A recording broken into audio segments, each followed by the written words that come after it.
C'est au cours de la digestion que les glucides contenus dans les aliments sont transformés en partie en glucose. C'est à ce moment-là que l'absorption intestinale permet au glucose de passer dans le sang. Sa concentration moyenne, qu'on appelle glycémie, est de l'ordre de 1 g par litre de sang. Même si elle peut varier au cours de la journée, cette valeur est maintenue à ce niveau grâce à l'intervention de mécanismes permettant le stockage et le déstockage du glucose.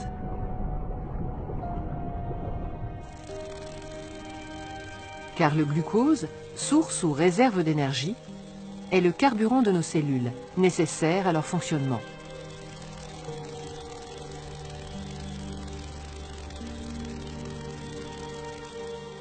Foie et pancréas jouent un rôle fondamental dans la régulation de la glycémie.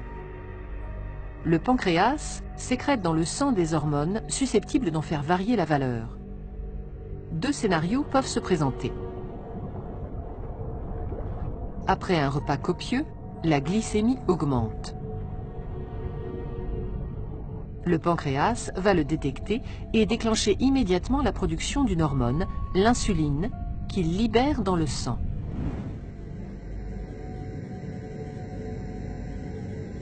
L'insuline, c'est la petite clé qui permettra au glucose de pénétrer dans la plupart des cellules de l'organisme qui en ont besoin pour fonctionner. Mais l'insuline va également favoriser la mise en réserve du glucose dans les organes de stockage du corps, principalement le foie et les muscles. L'ensemble de ces mécanismes tend à s'opposer à la hausse excessive de la glycémie dont souffrent les diabétiques. On peut donc dire que l'insuline sécrétée par le pancréas, en favorisant le stockage du glucose, fait baisser la glycémie.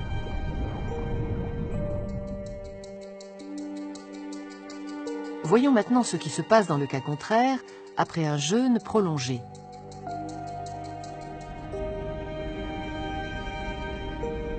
Le pancréas détecte une baisse de la glycémie, un manque de glucose dans le sang.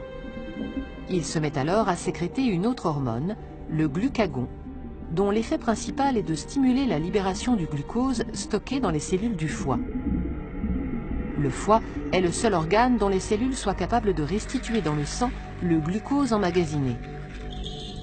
Ce déstockage du glucose va avoir pour effet d'empêcher une hypoglycémie dangereuse. Pancréas et foie jouent donc un rôle important dans le contrôle permanent de la glycémie.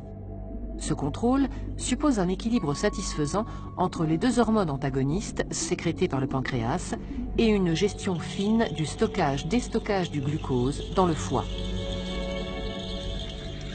Cet équilibre dynamique, qu'on nomme homéostasie, est obtenu grâce à ce système autorégulé à commande hormonale qui s'avère être une authentique mécanique de précision.